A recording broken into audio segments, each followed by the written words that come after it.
Hello, everybody. Welcome to a very special video. At this moment in time, the Kickstarter should be live for KINSHFT with all the perks and all the fantastic things that we're going to be talking about in this video. Gabe, it's been a little while since we spoke last, and checking out. I try and check out as much on Twitter as possible, but it's just relentless. You must be.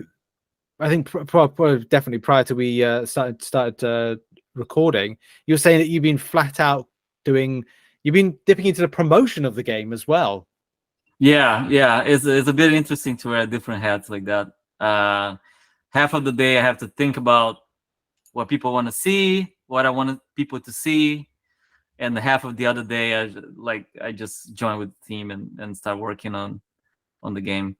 Yeah, and it's good that we can get to this point. You were saying that like one of the big things is just getting to this October 17th point of going right. We've got like a put the game at Kickstarter. Of course, this video is going out at this time, and it's just one thing that's been amazing to see the little kind of nuggets of art, a little bit of small amounts of there's not been a huge amount of gameplay, but there's been features of like what's happening in the other elements, maybe cutscene parts. One thing that I really liked is seeing the little kind of animation of the ship in space. Is that something that's just there as a cutscene part, or is it part of something else? We are the ship is kind of like a prelude. Right. So it is something we want to have people explore. It's part of you can explore the ship itself. Yeah, you can see, wow. you can see through the window. There's details there.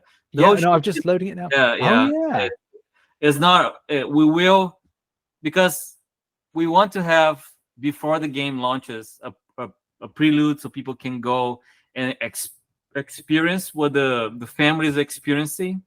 Yeah. Before they arrive to it, which that's what the game starts, right? So we have the whole ship, and you can walk around, and there's things to do, and you'll be discovering more about the characters, about their situation, and that's the plan for that ship specifically. Yeah, you did the rotation. I love the models that you're showing off of the three characters just rotating on the platform.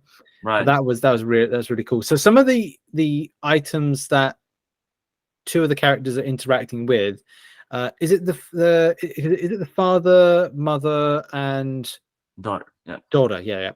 So the mother's got a large wrench. Is that part of like a weapon that she has as standard, or is it just one of many? Yeah, she is the weapon she comes standard with. We plan to have more and more evolved weapons for her, but she's a heavy, right? She's the barbarian of the three. So she's heavy, and she has armor, and you can dress with different armor and upgrade the character and stuff like that. The father is more like the mage, so he has that staff, but it's not actually magic. He's using like his science is so advanced because it's 10,000 years in the future that it feels like magic. So he uses a lot of stuff like quantum genetics and weird kind of like biology to create those weird things that feel like spells. Yeah.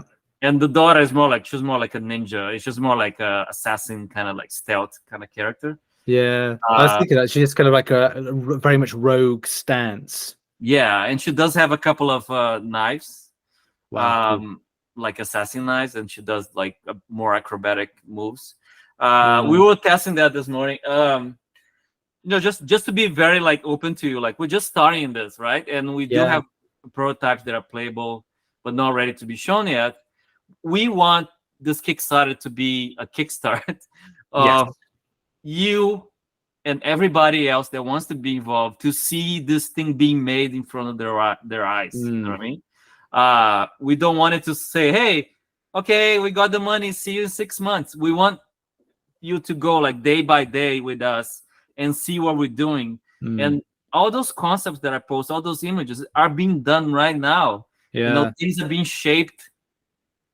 And I would just go, oh, this image doesn't look good anymore. Like, let's replace it with this one because now the characters look better. tomorrow they're gonna look even better. So that's part of what we wanted to have this development to be. We'll have the Discord channel. Everybody who contribute will be there. Yes. And you're gonna see day by day things change and the problems that we have and the mistakes. And oh, now we decided to change the camera. Like, what do you guys think? And not that we invite everybody to make a game with us, but like it's almost like the next best thing. You're gonna see how things in game development are really dirty and crazy. Yeah, Things that go in different directions. Even like telling the story. We just talked about how in contests sometimes I wanted to shop things with the fans by showing images and seeing their reaction. I've been doing that all the time, and I want to do that with KINSHFT too. It's like I'll show you like a drawing, and people just react or say something. They'll give me ideas, and then tomorrow I'll come up with something different. So well, it's the openness. I like the openness, transparency, which is just, it becomes massively refreshing, and I think it's so important when you launch a Kickstarter, when you've got that kind of level of dialogue between developer and purchaser. But obviously, you know, for as you said perfectly, like the people that purchase it, like it doesn't mean to say like you can change everything about the game or kind of say we want you to like give us a suggestion how to change it, because it takes away from the vision that's created. And a lot of the time, if you take away that, then it's like it's the passion. It's like if I created something, if I wrote a movie or wrote a script, wrote a book, and it was like, okay, well, you want to change this about the character, well no, because it takes away from what I created and the passion behind it. But at the same time, I appreciate your input. Right. If you want to make your characters, go make your characters, right? But that said, for me, creation is almost a process of divination. It's almost like those ancient shamans that will throw bones on the ground and see what they lay, and then see a shape in there. I'm doing that all the time, and as I get older, I try to relinquish a little bit of that control, even more.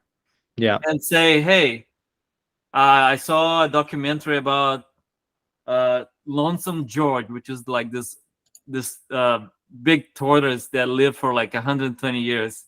And then I just start sketching a character that was inspired by that. But I like to not knowing where I'm going. You know what I mean? Like, and I like to surprise myself because that makes me excited about it. And involving other people in it and having people having conversations all the time, I'll just be sitting there and my brain is gonna come up with something that is influenced by everybody, and it's not just something that I sit here in my office and try to create, because I think it's better that way. It's almost like a kind of magic. I love that. So I you mentioned the tortoise. Is this the Chelonious monk? Yeah, Colonial's monk. Yeah, Colonious monk. Obviously, it's somebody like myself who owns a tortoise. It's kind of like I was like, yes, I like seeing this. I love this. I like turtles. Yeah. No, yeah, it was. Of course, Colonial's monk is a kind of play on words with Thelonious Monk, which is one of the early people that created rock and roll in the 50s. So I like to add those jokes and make them serious, like we talked about. Like it's just okay. So let's make a funny name, but the story is tragic. It's this tortoise that walks around with a unexploded atomic bomb attached to the shell, and it's also a store that you can go and try and buy stuff on this AI, this robot that lives on top of the turtle. But there's a quest that is involved in that. So things will start getting built, and suddenly it all makes sense in a weird way. I'm just trying to get some of the information. You sent me a pack. I'm just trying to find that. Oh yeah, that's right. It was on Google, because I want to have a look at some of the perks that in a bit more detail with what people can look out for, some of the imagery as well with this. Okay, so these are some of the perks for the amount of backers, which is just like, we need to get there. People go and check out the link in the description. Back the project, come on. That's one thing that, yeah, that's one thing that is part of my conflict between being a creator and to having to be a salesman. Yeah. It's I don't know, I don't like, I like a relationship between devs and players that is a bit more honest. You know what I mean? Yeah. But that said, I still have to pay my bills, and if this campaign didn't work, I'll have to like go get a job or whatever. You know what I mean? Like Yeah. so I have to put that salesman hat, but try to put it in a way that people would not feel cheated. So what I Yeah. did is like there's a lot of things that we want people, like, a lot of items in the world that people will find or they will get from the store, but the store is not me trying to sell it to you. It's just part of the game, right? It's like you're Yeah. playing an RPG and you make money in the game, whatever, and then you go to the store and buy it. It's Well, not. people have to look at it this way. Is it going to be a case that the power now is with you as you as What If Games? You are the power when it comes to this. There's not someone sitting over the top saying, we got to monetize the hell out of this. It's not like, Netmarble sitting on top of Kabam. It's not like people say, I love Fall Guys, but I don't like the fact that Epic Games are kind of running the show and there's loads of skins and stuff like that. Right. The case of Mediatonic have no power, Yeah. The power is with you. Yeah, companies are companies and they need to pay their bills too, but sometimes I think the balance is broken a little bit. I love games that offer maybe there's a lot of skins that you can buy, but that's not necessary for you to win the game. It's just something that you want to do because you want to look a certain way. In our case, our game is not going to be a free-to-play game, so all the stuff you see there is going to be available to find or win or get in the game. Maybe they'll be really hard to get. You have to play quite a bit, or maybe they'll be hidden. So, but it's all makes sense in the experience, and we don't want to be pushy about anything. So this is just a little bit of so people get excited about talking to their friends and say, hey, if we have that 2,000 backers, everybody's gonna get a cap crit, which is basically some kind of weird, violent, cute companion that you can get in the game. So it creates a sense of community that everybody will get those things, and also we have other things that people get if they pledge and they contribute to the project in the first 48 hours, for example. It's stuff that you might get in the game, but it'll be really hard, or it might be special items that you don't get in the game, but that's not going to get in the way of you playing the game. It's just I love the stealth QR mask, as I'm a big fan of Daft Punk. I was just looking at it and going like, that is just so cool. Yeah, me too. So so there's those items that you find out that they only present in a certain era, and you have to find a way to use them. The mitochondrial chip, for example, it only exists in the chimeric age. Is that interface between machines and biology. So you have to find out how to use it and what part of the adventure they do. And some of them will be consumables, like acid potion. You might want, if you might want to go through a wall and you don't have any potions, maybe you have a few in your pocket that can be used. So just little things to people to play the game. I just like the fact that we've got all these stretch goals in mind to kind of get people around the project, and having other access to other perks. Just going in to there is also the rewards for the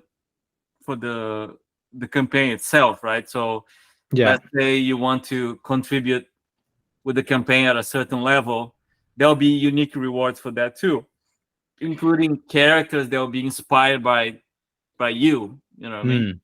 Stuff that real gamers will love to have.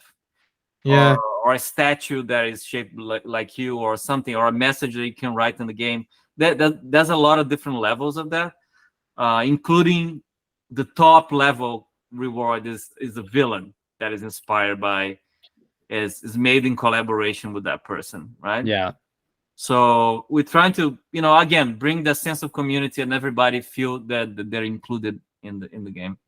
Yeah. When it comes to, I've seen the image of what seems to be a boss battle, a very, very kind of large, menacing mechanical skeleton, and what looks to be the character, the mum character, facing off against it. Naomi facing off against this. Is this part of what seems to be the interface, or what is the end product would be, or is this just a mock-up? No, that's the game. But let me show you. I have actually a better, like, again, that image already evolved. So between there and then, so I'm gonna share like something a bit better. Brilliant. Every day the things is changing, and I was like, oh my god, I already posted that, and it's already looking better. You know what I mean? That I love. So today is when all of these perks and options will be available. Are you going to add anything more? Is it just going to, as soon as the today launches, it's going to be, you can buy the villain, or you can buy the different packages, or are you adding anything? Yeah, we can. I can share with you, and we can go through them too if you want. Okay, cool. Yeah, that'd be brilliant. Yeah. This is like a much newer image of the boss battle. Yeah. You can see the render of the characters getting better, and you can see the 3 characters in there, because we're evolving this idea of that they're always with you, except when they're not.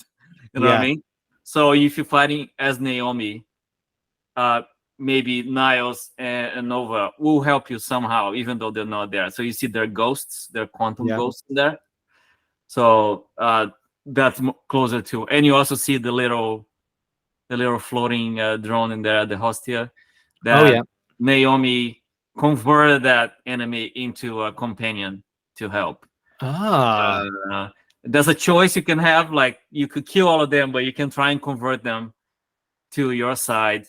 And in this case, I'm not gonna spoil anything, but like this robot can connect to this other robot in a different way. Mm-hmm. You might even convince the big robot not to fight you and become your friend or your ally. Because there'll be characters they'll cross time. Some characters will live forever, and you see them in all the different eras, and those characters are great allies to you. He can help you in all the different eras in different ways. So if from a control standpoint, say if I'm holding, so if I'm playing mobile, is it a case that it's got similar controls to the screen's filthy? I apologize for that. That's too much MCOC and putting Vaseline to move my thumbs on it. Which would probably be the same with KINSHFT if I'm kind of like, using crazy controls. Directional, that side, obviously, I don't know if you see this left to right. What are the controls like then from a mobile standpoint? We don't know yet. Okay. We have things that we like and things that we don't like. For example, in the PC version, easy, right? You have the keyboard. Mm-hmm. The mobile version, we're not big fans of virtual controllers and all of that. In fact, we hate it. So we like things like Contest of Champions that use the natural movements of the mobile in an easy way. So we're testing different things, but the first build we're gonna finish is the PC version. Gotcha. Oh, that's interesting. Yeah. So because as an indie company, it's much easier for us to do that first. But with the eye on mobile and with the eye on console, we have an eye on all the different platforms. But when you see the stretch goals, some of those stretch goals will be different kinds of builds. We're as small as it can be, right? We have a team of 6 people. And making a PC/Mac version is probably the easiest way to do it. And then port that into mobile with our own experience of mobile, not just porting 1-to-1, already thinking of how mobile can play. Yeah. So yeah, we don't know exactly. We have some ideas, and some games that we love, like Death's Door, for example, is really nice to control that game. Or Hades, or we do have some, but it depends. It depends how much we get, and then we say, okay, we got enough to already think of those three things as one.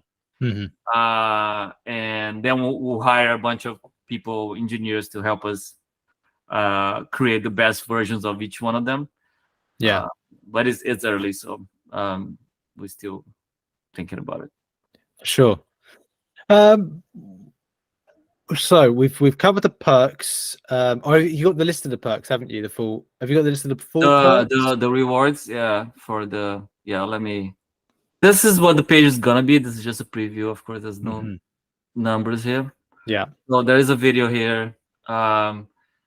This video is just introducing ourselves, and I had to narrate this thing. So, and then we'll have a bunch of stuff telling the story, and there'll be more about the cutscenes of the story, the ages, and a bunch of gameplay stuff, the world, blah, blah, blah, and there's a bunch of details. But on the right side here, you see support. That is, of course, pledging. If you just believe in us and you don't want any kind of reward, you can put whatever money here. Yeah. And then you have rewards. The lowest reward is what I call sympathy for the devs. And $2, you get just a small perk, like a digital wallpaper. Yeah. Just because you like us. Then the early adopter is if you want to have an advanced copy a little earlier than the rest of people, is just a little is 19. Yeah. And then for the people that want the game when it comes out, it goes to 25. But then it accumulates, right? You also get the digital wallpaper. The alpha dog is people that want to have access to the alpha version of the game. Yep. Which would be full of bugs. But some people like to see that. Like some people like to see super early stuff and much earlier. There'll be one for people that like pets. There's a lot of people out there that love pets in games. So we do have a bunch. It's not only the cat and the dog. There's a bunch of different ones that we want to create. And they'll probably help you. There's one of us is more like, if you really want to get in there with us, we will have an inner circle Discord to for a few people that really want to see the day-to-day thing. I don't know what people want, but and then of course it accumulates. You get the copy of the game, you get everything that other people got, you get it too, plus this. I just let everyone know this is live now. So this is when this video is released, which will be the 17th of October. It's live now. So go and support. Go and believe in, support the dream. Come on. What the dream, yes. So, and it keeps going. Like, if you want your name in the credits as part of development, this. And then we're gonna make an art book. A digital art book with all the stuff, concepts and everything. And then we start getting stuff in the game for you, right? So this one, we're gonna create a special costume or suit or something for the characters that's exclusive for people that contribute at this level. And then it gets a bit better. There's a weapon. There's a special weapon. Again, it's for the 3 characters, right? It's not just for and then it start getting a little better, because those 2 things is things that only you see on your character, right? When it gets a bit better, is things that everybody that plays the game will see. Right. So messages that you can write in the game that will be in the world for everybody to see. There's also you become a notorious outlaw in the game. So there'll be posters like with rewards, and we want to make everything meaningful with the story too. and then you become a mythic founder, one of the founders of the world, because this is in the future when civilization is getting back. So there'll be a place where all the founders are, like the fathers and mothers. And then it gets really, really good that you become an actual merchant. You become a character with animation, with dialogue, with story. You become a merchant in the game. You become immortalized. Yeah, exactly. And of course, we'll work with that person to make sure it makes sense. If you're somebody that loves cars, you'll be more like a mechanic. Or if you love fashion, my sister wants to be one of those. So she's a fashion designer. So she'll love to be somebody that sells clothes. So yeah. Then you become somebody that is really meaningful to the story, like a character that will dish out quests or special items that will be really hard to find, but also the cool story belonging to a faction based on you. And then the two best ones is one is the loyal companion. This is somebody that is actually making part of the main story, following you and helping you and having powers and all kinds of different things. This is really unique. So we only have 5 of those. Yep. And the top one is the mastermind, which is like you'll be one of the bosses, one of the villains of the game. Yeah. Based on you, and this guy's gonna be badass. So there's only 2 of those. Yeah. But we already know where they're gonna be in the story. It's just gonna be tailored to that person, right? Gotcha. And on this side here, you see on the left side, you see all the stretch goals and the stretch goals. As you can see, they go to all the way to almost $3 million. We have this game. Well, we're asking for very little, but it grows. Yeah. So like 200,000 is a new mode, is a treasure hunt mode. Then 300,000 is a pit fight mode, is a arena, and we start thinking about multiplayer and stuff like that, and then we have expansions to the world. We have the desert, and then in between that you have different kinds of builds for mobile, for Switch. And we expand the world into different things, including ocean exploration that we have for like pirates and boats and fishing and all the stuff that we love in games like Zelda and stuff like that.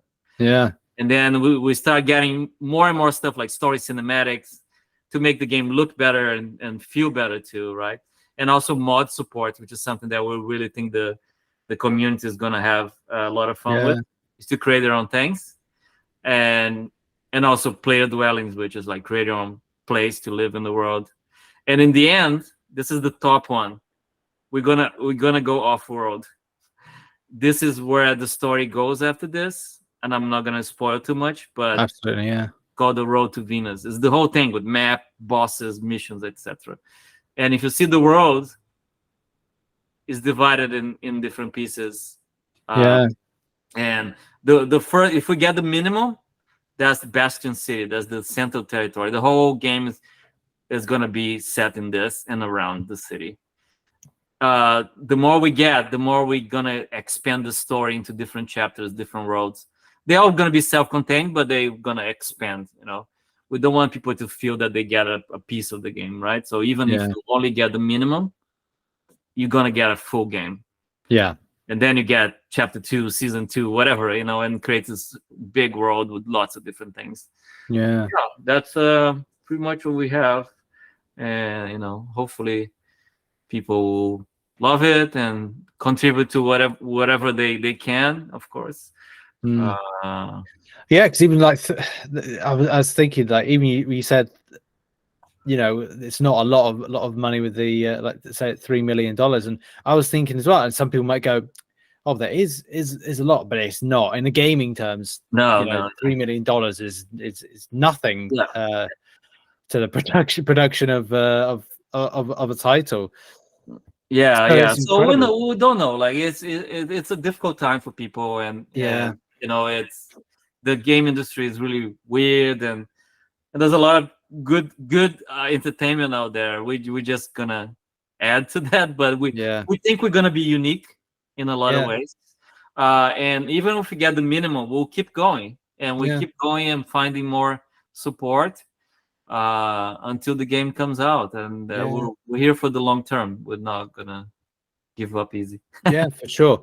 And that's the thing, is like, as soon as you start expanding, it's like, well, if demand increases, then it's like, well, you might think about bringing more people on, more developers, more personnel. And that's the thing, you know, expanding these games to kind of increase that quality. Multiplayer, you say multiplayer, and all these kind of like ideas for the future. And I hope it goes that way, because it's just cool to see a game flourish and blossom. Yeah. And I love to keep telling the story and expanding this universe into something that people want to come back to. And also we didn't put it in there, but we have plans for transmedia stuff, right? We want this world to be enticing and cool, and maybe we'll create a comic book, maybe we'll create a web series or whatever, or toys. We want this to be an IP or something that goes beyond a single game if we can. But first, we need to make a cool game, and that people love to absolutely. Strong foundation builds a strong house on top. I think that's really it for. I really wanted to cover some of the changes, the artwork in particular, because, you know, seeing the map as it is, and seeing the possibilities, but as well, you know, what the game has to offer. Because at the start of this video, we looked at what you're creating, how you're creating, how it will function, which I think was really good, and obviously ending on what's on offer for if you back the project. And I think that this is a good double passion element. Players and people will see your passion, and you as well, as a person that gets involved with it by backing the project, will be passionate along with that passionate journey. So I think that a project made on passion is something that we should all you know, get behind and back. So as I said, go and check out the link in the description to support Gabe and the team creating KINSHFT. Yeah, thank you. And if you can, back early, because it makes a lot of difference for us. That more people rally, like in the first day, on the first 48 hours, to show to other people around there that, you know, that's a community that is interested in making this game. You know, be very good. For sure. Thanks, Gabe, for your time and speaking to us. We'll speak soon. I'm sure, probably next month or 2 months or whenever, to see where we're up to and where we're going. So thank you for your time. Thanks, Rich. Thanks. Brilliant. Thank you very much, Gabe. Okay, let me stop recording to save this.